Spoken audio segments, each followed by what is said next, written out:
हर हर महादेव। जय शिव शंभु। श्री शिवाय नमस्तुभ्यम। कैसे हैं आप लोग? आशा करती हूँ कि भगवान भोलेनाथ की कृपा आप सभी पर बनी रहे, आप सभी स्वस्थ हो और अच्छे हो। इसी कामना के साथ आज हम सुनेंगे कि आखिर क्यों मनुष्य के सपने में मरे हुए लोग दिखाई देते हैं। तो आइए जानते हैं इस कहानी के माध्यम से कि आखिर क्यों ऐसा होता है। कई बार ऐसा होता है कि हम सोए हुए होते हैं और हमें अजीब अजीब सी सपने आते हैं। तो आइए जानते हैं कि ऐसा क्यों होता है। एक समय की बात है, नारद मुनि कैलाश पर्वत पर भगवान शिव से मिलने के लिए जा रहे थे। वहाँ पर जाकर नारद मुनि ने भगवान शिव को प्रणाम करते हुए भगवान शिव नारद मुनि को बड़े प्रेम और आदर सत्कार के साथ फिर भगवान शिव कहते हैं कि नारद मुनि, तुम्हारा कैलाश पर्वत पर आना कैसे हुआ? अवश्य तुम कोई महत्वपूर्ण कार्य लेकर आए हो, कोई महत्वपूर्ण समाचार लेकर आए हो। क्या बात है, तुम्हारा कैलाश पर्वत पर आना कैसे हुआ? नारद मुनि कहते हैं कि हे देवों के देव महादेव, आप तीनों लोकों के स्वामी हैं, आपसे कोई भी बात छुपी नहीं है। आपको समस्त चराचरों के भू और भविष्य का ज्ञान है, इसीलिए मैं आपके पास एक महत्वपूर्ण प्रश्न लेके आया हूँ।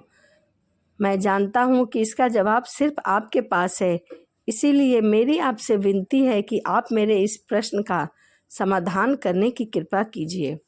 भगवान शंकर कहते हैं कि हे मुनिवर, तुम सत्य कहते हो। हम तीनों लोकों में निवास करने वाले हैं, सभी प्राणियों के बारे में जानते हैं। आखिर तुम्हारा प्रश्न क्या है? तुम मुझको क्या बताना चाहते हो, जरा बताओ। तब नारद मुनि कहते हैं कि हे भोलेनाथ, मैं मृत्यु लोक में भ्रमण करने के लिए गया था और वहाँ भ्रमण करके आ रहा हूँ। वहाँ पर मैंने भूत प्रेत पिशाच आदि कई प्रकार के विचित्र चीज़ें देखे हैं जो वन में निवास करती हैं, और इनके साथ ही मैंने देखा कि सभी दुष्ट शक्तियाँ मनुष्य को परेशान करती रहती हैं, उन्हें हमेशा दुख देते हैं। इसका क्या कारण है? आखिर ऐसा क्यों होता है? और जो सभी बुरी शक्तियाँ मनुष्य को क्यों परेशान करती हैं? तथा मेरे मन में एक और भी प्रश्न उठ रहा है कि मनुष्य कई बार सपने में अपने पूर्वजनों को देखता है, तो इसका क्या अर्थ है? सपने में मरे हुए लोग दिखाई क्यों देते हैं? आखिर इसका क्या मतलब है? इससे मनुष्य को कौन सा संकेत मिलता है? इससे मनुष्य को शुभ या अशुभ संकेत मिलता है? भोलेनाथ ने समस्त मनुष्य जाति के कल्याण के लिए इन प्रश्नों के उत्तर जानने के लिए मैं आपके पास आया हूँ। नारद मुनि के प्रश्न सुनकर भगवान शिव कहते हैं कि हे मुनिवर, तुमने समस्त मानव जाति के कल्याण के लिए उचित प्रश्न किया है। मैं तुम्हारे इन प्रश्नों का उत्तर अवश्य दूंगा, परंतु इससे पहले मैं तुम्हें एक पवित्र कथा सुनाता हूँ। इस कथा में तुम्हें तुम्हारे सभी प्रश्नों के उत्तर मिल जाएगा। इसे बहुत ध्यान से सुनना, और जो भी प्राणी इस पवित्र कथा को ध्यान लगाकर सुनेगा उसके घर में हमेशा खुशहाली बनी रहेंगी और उन्नति के नए नए द्वार खुलते जाएंगे। तब नारद मुनि ने कहा, हे भोलेनाथ, आप मुझे वह पवित्र कथा सुनाइए। मैं उस कथा को बड़े ही ध्यान से सुनूंगा। फिर भगवान शिव नारद मुनि को यह पवित्र कथा सुनाते हैं। एक समय की बात है, मध्य देश में एक बड़ी ही सुंदर और रमणीय नगरी थी। उस नगरी में एक व्यापारी अपने 4 भाइयों के साथ रहता था। व्यापारी और उसके सभी भाइयों का विवाह हो चुका था और सभी मिलजुल कर आपस में बड़े ही प्रेम से रहते थे। उस व्यापारी के घर में किसी भी चीज़ की कमी नहीं थी, क्योंकि वह चारों भाइयों में बहुत ही प्रेम था और वह आपस में मिलजुल कर रहते थे, आपस में मिलजुल कर व्यापार करते थे। उसी नगरी में उस व्यापारी के समान कोई भी धनवान नहीं था। यह सारी संपत्ति उस व्यापारी और उसके पूर्वजों से ही प्राप्त हुई थी। व्यापारी के पूर्वज बहुत बड़े दानी और दयालु थे। वे सभी दान धर्म यज्ञ और अनेक प्रकार के धार्मिक कार्यों को किया करते थे, परंतु वह व्यापारी बहुत कंजूस स्वभाव का था और उसके अंदर उसके पूर्वजों के लक्षण बिल्कुल भी नहीं थे। उस व्यापारी के जीवन में उसने न तो कभी दान किया, न धर्म किया, न यज्ञ करवाए और न कभी धार्मिक कार्य करवाया, न कभी धार्मिक स्थान पर गया। व्यापारी ने उसके जीवन में धन तो बहुत इकट्ठा किया, परंतु उसने धन का कभी भी सदुपयोग नहीं किया। व्यापारी ने अपने द्वार पर आए हुए याचकों को भी कभी एक फूटी कौड़ी तक नहीं दी और कभी भूखों को भोजन नहीं कराया। वही व्यापारी के पूर्वज भूखे को भोजन कराया करते थे और निवस्त्र को वस्त्र दान किया करते थे, गरीबों की कई प्रकार से सेवा किया करते थे। और इधर व्यापारी अपने पूर्वजों का भी कभी अनुसरण नहीं करता था और हमेशा ही धन इकट्ठा करने में लगा रहता था। इस तरह से उस व्यापारी के पास बहुत सारी संपत्ति तो थी, लेकिन उसके पूर्वज उससे बहुत ही नाराज रहते थे। व्यापारी के पूर्वज को अपने लड़के का व्यवहार बिल्कुल भी ठीक नहीं लगता था और वे पितृलोक में दुखी रहते थे। धन कमाने के लालच में व्यापारी इतना अंधा हो गया था कि वह अपने पूर्वजों को भी भूल गया था और उसे धीरे धीरे अपने पूर्वजों का श्राद्ध तर्पण आदि करना भी बंद कर दिया था, जिस कारण उसके पूर्वजों की आत्मा की तृप्ति नहीं हो पा रही थी और वे अपने लड़के के इस व्यवहार के कारण अत्यंत दुखी रहने लगे थे। फिर एक दिन व्यापारी के पूर्वज पितृलोक में बैठे बैठे आपस में बातचीत करते हैं और व्यापारी से मिलने की सोचते हैं। फिर सभी पूर्वज इकट्ठा होकर धर्मराज के पास जाते हैं और उनसे हाथ जोड़कर कहते हैं कि हे धर्मराज, हमारे पुत्र की बुद्धि भ्रष्ट हो गई है। धीरे धीरे वो धन कमाने की लालसा से हमें तो भूल ही गए हैं, जिस कारण से हमारी संतुष्टि नहीं हो पा रही है। कृपया आप हमें हमारे पुत्रों से मिलने की अनुमति दीजिए। हम हमारे पुत्रों को समझा कर कुछ दिन बाद वापस लौट आएंगे और उसे शास्त्र का ज्ञान भी देकर आएंगे। तब धर्मराज ने उन्हें आज्ञा दे दी और कहा, हे दिव्य आत्मा, तुम्हारे पुत्र से मिलने के लिए तो नहीं जा सकते, परंतु तुम अपने पुत्र को सपने के माध्यम से संकेत जरूर दे सकते हो। धर्मराज की यह बात सुनकर वह सभी पितृगण सहमत हो जाते हैं और एक एक करके अपने सभी पुत्रों के सपने में जाकर उन्हें दर्शन देते हैं। सबसे पहले वह अपने बड़े पुत्र के अर्थात व्यापारी के सपने में जाकर दर्शन देता है और संकेत देता है, परंतु उसका बड़ा बेटा उनके संकेत को समझ नहीं पाता और अगले ही दिन वह उस सपने को भूल जाता है और अपने पितरों के द्वारा दिए गए संकेत को नज़रअंदाज कर देता है। फिर से सभी पितृगण अपने दूसरे पुत्र के सपने में जाकर उन्हें दर्शन देते हैं और संकेत देते हैं, लेकिन फिर वो भी उन संकेतों को नज़रअंदाज कर देता है। कोई भी अपने पूर्वजों के द्वारा दिए गए संकेतों को समझ नहीं पाता, जिससे वे सभी पितृगण नाराज हो जाते हैं। व्यापारी और उसके सभी भाई धन के लालच में पूरी तरह से अंधे हो चुके हैं। वह सभी अपने पूर्वजों द्वारा दिए गए संकेतों को समझ नहीं पाते हैं। फिर भगवान शिव कहते हैं कि सुनो मुनिवर, इस तरह से पितरों के सपने में दर्शन देने के कुछ ही दिनों के बाद उस व्यापारी को व्यापार में अधिक नुकसान होने लग गया और धीरे धीरे उसके व्यापार चौपट हो गया। इस कारण से उसकी सारी संपत्ति नष्ट हो गई और वह धीरे धीरे उन भाइयों में लड़ाई झगड़ा भी होने लगा। झगड़ा होने के कारण अपने पूर्वजों द्वारा जमा की हुई सारी ज़मीन जायदाद और यहाँ तक कि अपने घरों को भी उन लोगों ने बेच दिया और पूरी तरह से वह बर्बाद हो जाते हैं और सभी भाई अलग अलग रहने लगते हैं, अपना अपना लालन पोषण अलग अलग करने लगते हैं। उधर स्वर्ग लोक में पितरों को अपने पुत्रों की ऐसी दुर्गति देखकर बहुत कष्ट होता है। यह दृश्य देखकर वह सभी पितृगण बहुत ही दुखी और उदास हो जाते हैं। फिर वह सभी धर्मराज के पास जाते हैं और कहते हैं कि हे धर्मराज, हमसे हमारे पुत्रों की ऐसी दुर्गति देखी नहीं जा रही है। हमारे द्वारा किए गए सभी पुण्य कर्मों का हमारे पुत्रों से नष्ट कर डाला है। कृपया आप कुछ ऐसा उपाय कीजिए जिससे हमारे पुत्र उनको भूल ना जाएं। भगवान शिव कहते हैं, सुनो मुनिवर। फिर धर्मराज उन पितरों से कहते हैं कि हे दिव्य आत्मा, तुम्हारी इस व्यथा को मैं अच्छी तरह से समझता हूँ, इसीलिए मैं तुम्हारी अवश्य सहायता करूँगा। फिर धर्मराज एक ब्राह्मण का रूप धारण करके पृथ्वी लोक पर जाते हैं और उन पितरों के पुत्रों को मिलने के लिए जाते हैं।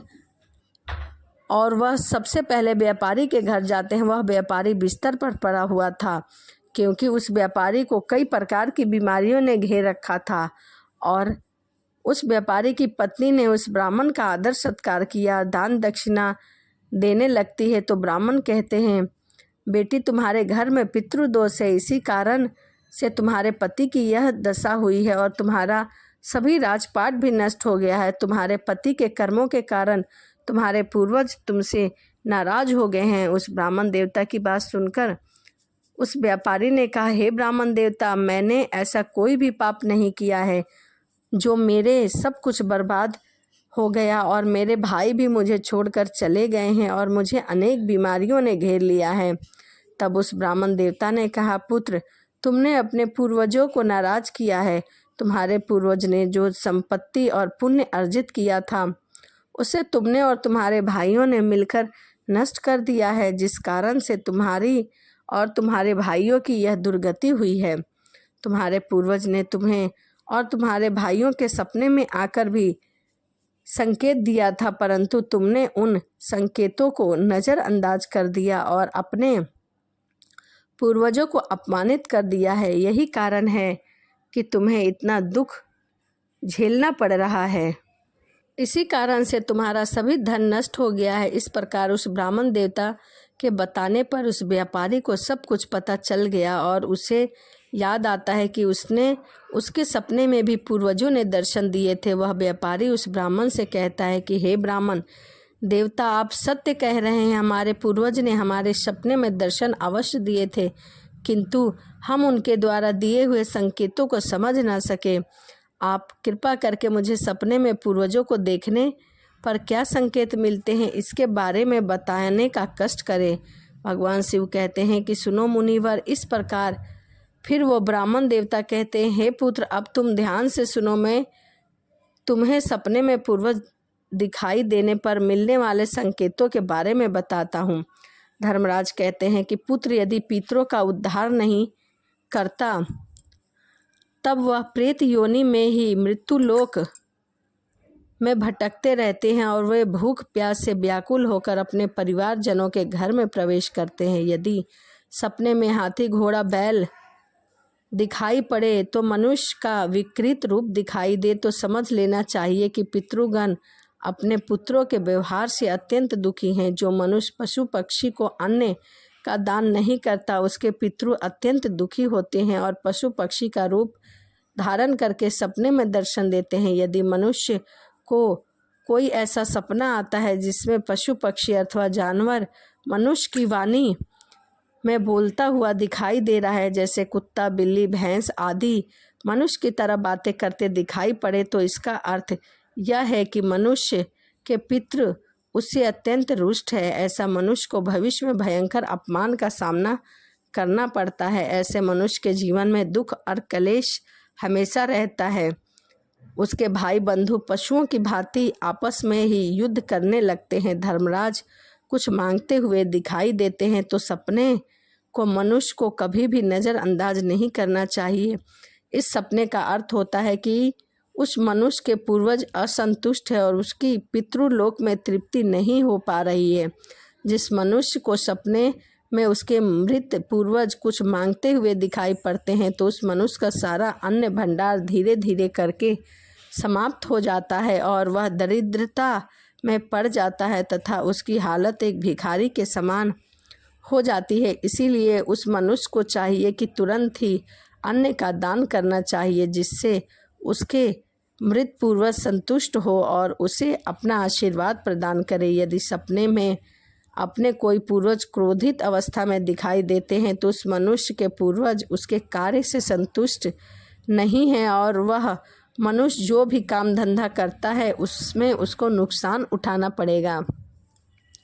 उसके द्वारा किए हुए सभी कार्य व्यर्थ हो जाते हैं तथा उनका कोई फल उसे प्राप्त नहीं होता। यदि सपने में पूर्वज दिखाई पड़ते हैं और अचानक से अदृश्य हो जाते हैं तो आने वाले समय में उस मनुष्य पर कोई बड़ा संकट आने वाला है, ऐसा समझना चाहिए।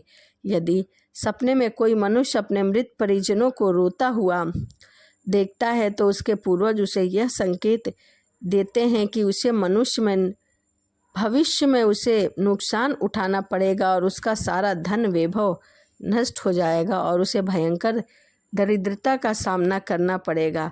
आने वाले संकट की घड़ी को देखकर पूर्वज सपने में रोते हुए दिखाई पड़ते हैं। यदि सपने में पूर्वज गंदे मैले वस्त्र पहने हुए दिखाई पड़ते हैं तो निश्चय ही उस मनुष्य का सारा धन वैभव नष्ट हो जाएगा और तब वह ब्राह्मण देवता कहते हैं कि हे पुत्र, यदि तुम्हें भी इस प्रकार के सपने दिखाई पड़े तो तुम्हें अपने पूर्वज को प्रसन्न करने के लिए दान, धर्म, श्राद्ध आदि कर्म करने चाहिए, जिससे तुम्हारे सभी कष्ट दूर हों। उस ब्राह्मण की बात सुनकर उस व्यापारी को अपनी गलती का एहसास हो गया और वह तुरंत ही अपने भाइयों के पास जाता है और उन्हें ब्राह्मण देवता की सारी बातें बता देता है। फिर सभी भाइयों को समझ में आ जाता है कि उसके पूर्वज उनको सपने में आकर संकेत दे रहे थे।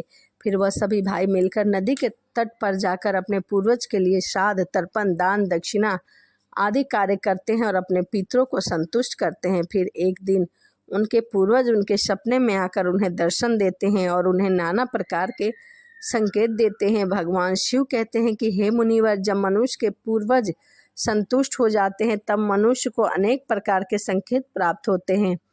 यदि सपने में मृत प्रियजन अपने या अपने परिवार वालों के सिर पर हाथ फेरते दिखाई देते हैं तो इस सपने का अर्थ होता है कि उसके पूर्वज उससे प्रसन्न हैं और पूर्वज ये संकेत दे रहे हैं कि उस मनुष्य के जीवन में कुछ अच्छा होने वाला है, अच्छा समय आने वाला है। यदि पूर्वज मनुष्य को हाथ बढ़ाते हुए दिखाई देते हैं तो वह पूर्वज संकेत देते हैं कि मनुष्य जो भी कार्य करेगा वह पूरा होगा, उसमें वह सफलता प्राप्त करेगा। और उनके मुख का तेज दिखाई देता है तो उनके वस्त्र चमकीले और सफ़ेद रंग के दिखाई देते हैं तो उनका जीवन अच्छा और संपन्न होने वाला है, पितरों की मुक्ति मिल चुकी है। मनुष्य को ऐसा समझना चाहिए। अगर सपने में पूर्वज दूर आकाश में बादलों में बैठे दिखाई दे तो यह शुभ संकेत है। मनुष्य के पूर्वज अत्यंत प्रसन्न है और उसे आशीर्वाद दे रहे हैं। इस प्रकार के उन भाइयों को पूर्वज के द्वारा शुभ संकेत प्राप्त हुए और उनका खोया हुआ राजपाट, धन संपत्ति दोबारा मिल गई और उनका व्यापार भी अच्छा हो गया। तो यह मनुष्य के सपने में मरे हुए लोग या मरे हुए पूर्वज क्यों आते हैं, उसकी कहानी थी। तो वीडियो आपको कैसी लगी कमेंट ज़रूर करिएगा और वीडियो पूरा देखने के लिए आपको दिल से धन्यवाद। और यदि मेरी वीडियो अच्छी लगे तो प्लीज़ एक लाइक ज़रूर करिएगा। तो चलिए इसी के साथ वीडियो को समाप्त करते हैं और मिलते हैं अगली वीडियो में। हर हर महादेव, जय शिव शंभु, श्री शिवाय नमस्तुभ्यम।